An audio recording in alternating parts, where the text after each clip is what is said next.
美國國防部回應中國自行研發殲20隱形戰機，認為未來幾年呢款戰機仍然難以服役。有分析認為，啲相喺美國國防部長蓋茨訪華之前曝光，並唔係巧合。中國自行研製嘅第5代殲20隱形戰機嘅照片曝光，引起美國傳媒熱烈討論。美國《華爾街日報》將啲相交俾軍事專家分析，認為殲20嘅研發進度可能比美國軍方想象中仲要快。報導指由啲相可以推斷，戰機係進行緊高速滑行測試，即係離正式試飛嘅階段唔遠，最快可能喺幾個禮拜之內就會試飛。亦都有專家認為，殲20無論喺機身設計以及武器載重上，有潛力成為美軍最先進 F-22戰機嘅對手。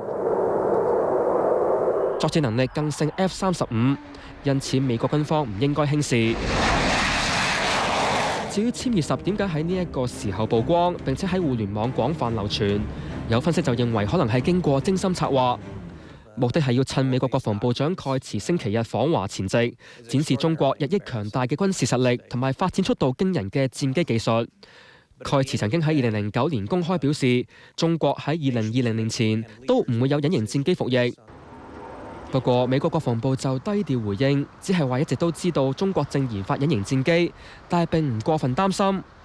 又話中國至今連第4代戰機嘅一啲技術難題都仍然未能夠完全克服，因此殲20似乎難以喺幾年內服役。無線電視記者楊子陽報道。